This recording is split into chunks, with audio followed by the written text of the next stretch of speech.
বাঙালি জাতি বড় আবেগী জাতি। শাক দিয়ে মাছ ঢাকতে চায়। আমাদের ইউনূস সরকারের মধ্যে কি পরিমাণ অনৈতিক সুযোগ সুবিধা নেওয়া হয়েছে। সর্বশেষ গতকালকে একটা নিউজ দিয়েছে, আমি কিন্তু গণমাধ্যমকে কোড আনকোড কথাগুলো বলছি, যে ডক্টর ইউনূস নিজে ক্ষমতা ছাড়ার ঠিক 2 দিন আগে একটা গ্যাজেট প্রকাশ করেছিলেন, যেখানে আমরা দেখলাম কালের কণ্ঠ পত্রিকা তারা বলল যে নিজেকে রাষ্ট্রের অতি গুরুত্বপূর্ণ ব্যক্তি চিহ্নিত করে রাষ্ট্রীয় যে সর্বোচ্চ নিরাপত্তা লেভেল, অর্থাৎ প্রধানমন্ত্রী প্রেসিডেন্ট যেই লেভেলে নিরাপত্তা পায় SSF এর, তিনি তার জন্য আইন সংশোধন করে 3 মাসেরটা 1 বছর করে নিলেন। কেন? কারণ তার ধারণা তিনি হয়তো ঠাপানি খাইতে পারে। আর সাংবাদিক ইলিয়াস পিনাকি আর অনেকে তো বলছে আসিফ নজরুল ইসলামদেরকে যে প্যান্ট খুলে রাস্তায় নাকি দৌড়াবে, এরকম অনেক হুঁশিয়ারি হুমকি ধামকি আছে।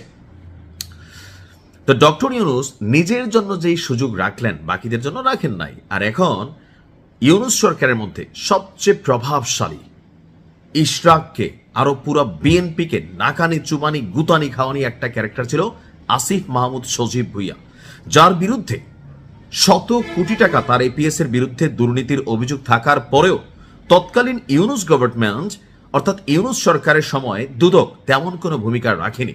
কিন্তু সরকার পরিবর্তনের পরপরই দুদকে এত পরিমাণ দুর্নীতির অভিযোগ জমা পড়েছে, খোদ ডক্টর ইউনূসের নামেও 1 ডজন অভিযোগ আছে। এর পাশাপাশি এই সরকারের মধ্যে সবচেয়ে বেশি দুর্নীতির অভিযোগ আছে উপদেষ্টা আসিফ মাহমুদ সজীব ভুইয়ার মধ্যে। এখন সবকিছু মিলিয়ে আসিফ মাহমুদ সজীব ভুইয়ার ব্যাংক হিসাব তলব করাকে কেন্দ্র করে সামাজিক যোগাযোগ মাধ্যমে মন্তব্য চলছে। এক গ্রুপ যারা আসিফ মাহমুদ সজীব ভুইয়ার এই সিস্টেমের মধ্যে কানেক্টেড ছিল, ভাগ পাইছে, খাইছে, ভাই খাইছে, তো এটা তো বাস্তবতা, তাই না? চপ্পল পরা আসিফ, রাষ্ট্রের 1% কোনো সুযোগ সুবিধা এরা বাদ দিছে। আমি তো মনে করছিলাম ইউনূস সরকার আসার পরে তারা আগামী দিনের এমপিদের জন্য একটা আইডিওলজিজম তৈরি করে যাবেন, যে কারোর বিরুদ্ধে কোনো অভিযোগ উঠলে তারা পদত্যাগ করবেন। 18 মাসের ক্ষমতায় তারা পদত্যাগ করে নাই। টাকা টাকা ধান্দা, ভাই কামাইছে, প্রচুর কামাইছে। এখন এই যে কামাইছে সেইটার জন্য কি বলা হয়, যে এই মুহূর্তে যেটা হইল যে তার ব্যাংক হিসাব তলব করা হলো।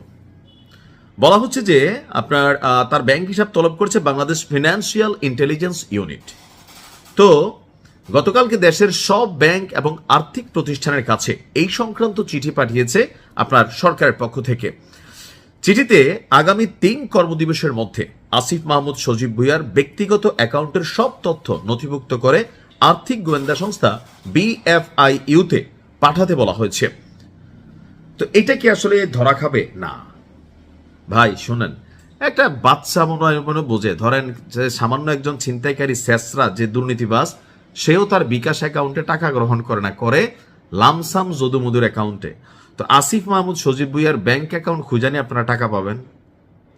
আসিফ মাহমুদ সজীব ভুইয়া এত পাগল তো না, কাঁচা মাছ খায় না এরা, যে ব্যাংকে কোনো ট্রানজেকশন করছে। দেখা যাবে যে পুরা ব্যাংক একটা তার অ্যাকাউন্টে আপনি 2 কোটি টাকার হিস্ট্রি পাবেন না। 18 মাসের বেতন ভাতা ছাড়া এখানে কিচ্ছু পাবেন না। এরা টাকা পাঠাইছে কিভাবে, পাচার করছে কিভাবে, এগুলো আমরা আইডিয়া দেওয়া লাগবে না। যারা এই দেশে দুর্নীতি নিয়ে কাজ করে দুদক, তারাই ভালো জানে যে কে কোন সিস্টেমে খায়া ফেলে।